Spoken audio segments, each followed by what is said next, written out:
Hello guys, this is KC Patel and welcome to teachers factory. Teachers factory के YouTube channel में आप सभी का स्वागत है। ये डीपीआई का एक आदेश है जो कि आपका टीआरसी एमपी ऑनलाइन में अपलोड किया गया है। ये जो उच्च माध्यमिक शिक्षक चयन सूची के संबंध में सूचना है ये पूरी आपकी, तो ये काफ़ी अच्छी न्यूज़ है क्योंकि बार बार नाम का रिपीटिशन हो रहा था, बार बार नाम आ रहे थे। जिन बच्चों का सिलेक्शन डीपीआई ट्राइबल में पहले हो चुका है तो सेकेंड काउंसलिंग में फिर से उनके नाम आ रहे थे बार बार, तो जिसकी वजह से क्या हो रहा था कि वैकेंसी हर बार खाली रह जा रही थी और सिलेक्शन नहीं हो पा रहा था जो कम नंबर वाले बच्चे थे। तो ये काफ़ी अच्छी न्यूज़ है। तो ये पूरा आदेश क्या है, जिनको पहले डीपीआई या ट्राइबल में फर्स्ट काउंसलिंग में अगर उनको ज्वाइनिंग मिल चुकी है तो अब जो नया पोर्टल है उसमें उनको चॉइस फिलिंग करने का ऑप्शन नहीं दिया जाएगा। तो पूरा आदेश क्या है इसको अच्छे से देखते हैं और बताते हैं, पॉइंट टू पॉइंट आपके डाउट भी क्लियर करते चलेंगे। यहाँ पर उच्च माध्यमिक शिक्षक चयन सूची के संबंध में सूचना। उच्च माध्यमिक शिक्षक पद हेतु जारी विज्ञापन दिनांक 29/9/2022 के अनुक्रम में चयनित अभ्यर्थियों की सूची जारी की जा रही है। इस चयन सूची में सम्मिलित ऐसे अभ्यर्थी जिनके नियुक्ति आदेश पूर्व में स्कूल शिक्षा या जनजातीय कार्य विभाग द्वारा जारी किए जा चुके हैं, अतः उन्हें साला के विकल्प चयन का अवसर नहीं दिया जा रहा है। उनको क्या है कि दोबारा से आपको जो ये साला चयन का जो ऑप्शन है वो इनको नहीं दिया जाएगा, जिनको ऑलरेडी पहले से या तो डीपीआई में सिलेक्ट हो चुके हैं या फिर ट्राइबल में सिलेक्ट हो चुके हैं। आपको पता है जो अभी डॉक्यूमेंट्स वेरिफिकेशन के लिए वर्ग 1 और वर्ग 2 की जो सूची आई थी उसमें वैकेंसी से काफ़ी ज़्यादा बच्चों के डॉक्यूमेंट्स वेरिफिकेशन के लिए बुलाया गया था। तो इसमें उन बच्चों का सिलेक्शन हो जाएगा जिनके मार्क्स कम थे और उनकी लिस्ट भी आ चुकी है। मैं उस पर दूसरा एक वीडियो बना दूंगा कि किस तरह से आप अपनी लिस्ट देख सकते हैं, उसमें नाम आया या नहीं आया और कितने कितने लोगों के जो पात्रता है वो ख़त्म कर दी गई है, उसका रीजन भी दिया हुआ है उसमें।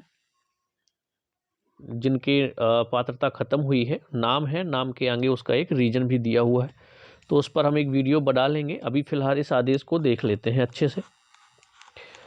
इसके बाद है, चयनित अभ्यर्थियों से अपेक्षित है कि वे 23 दिसंबर से 27 दिसंबर 2022 तक साला के विकल्प का चयन कर लें। यानी 23 तारीख से 27 तक आपके साला चयन का जो पोर्टल है ओपन हो जाएगा। अभ्यर्थियों को न्यूनतम 50 विकल्प अथवा किसी विषय में 50 से कम रिक्तियां होने पर समस्त रिक्तियों का चयन करना अनिवार्य होगा। याद रखिए, कम से कम आपको 50 स्कूल का सिलेक्शन करना ही करना है। और अगर कोई ऐसी सब्जेक्ट है जिसमें 50 से कम वैकेंसी हैं तो जितनी भी आपकी वैकेंसी हैं, जितने स्कूल हैं, उतने आपको वहाँ पर चयन करना है, उतनी रिक्तियाँ जो हैं आपको फिल करनी है। ये अनिवार्य है सबके लिए। समयावधि में साला का विकल्प चयन न करने पर उपलब्ध रिक्तियों में से विभागीय प्राथमिकता के आधार पर साला का आवंटन किया जाएगा। जितने लोग विकल्प का चयन कर देंगे, ठीक है, उसमें उपलब्ध रिक्तियों से विभागीय प्राथमिकता के आधार पर साला का आवंटन किया जाएगा।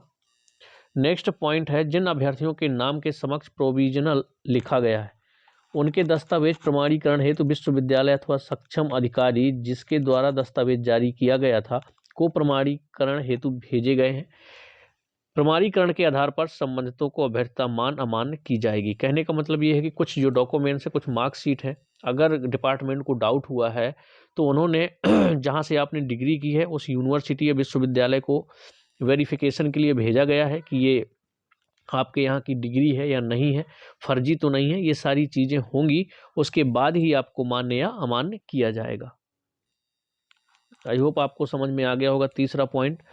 चौथा है, जिन अभ्यर्थियों की अभ्यर्थिता निरस्त की गई है उनकी कारण सहित सूची पोर्टल इतने trc.mpionline.gov.in पर प्रदर्शित की गई है। अगला पांचवा पॉइंट है, यानी कि जिनकी अभ्यर्थिता निरस्त कर दी गई है उसमें कारण सहित आपका नाम है, नाम के सामने आपका कारण दिया गया है कि आपकी जो अभ्यर्थिता है वो क्यों निरस्त की गई है। पांचवा पॉइंट है, ऐसे अभ्यर्थी जिनका चयन आरक्षण नियमों के तहत हुआ है वे अपने डिजिटल जाति प्रमाण पत्र बनवा लें। जिन अभ्यर्थियों द्वारा आय आधारित आरक्षण का लाभ लिया गया है उनसे अद्यतन वित्तीय वर्ष का आय प्रमाण पत्र भी अपेक्षित होगा। इसी आधार पर संबंधितों की अभ्यर्थिता मान्य या अमान्य की जाएगी। अभ्यर्थियों को सूचित किया जाता है कि एमपी ऑनलाइन पोर्टल trc.mponline.gov.in को नियमित रूप से देखते रहें, क्योंकि जो भी सारे अपडेट्स हैं आपको इसी पोर्टल पर मिलेंगे। इतनी आपके लिए जानकारी थी। तो शिक्षक भर्ती से रिलेटेड किसी भी जानकारी के लिए, कोई भी इन्फॉर्मेशन हो, कोई अपडेट हो, उसके लिए आप हमारे चैनल को सब्सक्राइब कर लें और बेल आइकन को प्रेस कर दें, ताकि जब भी हम कोई अपडेट लेकर के आए शिक्षक भर्ती से रिलेटेड, कोई जानकारी लेकर के आए, तो आपको नोटिफिकेशन सबसे पहले मिल सके। तो चलिए मिलते हैं नेक्स्ट वीडियो में, तब तक के लिए बाय बाय।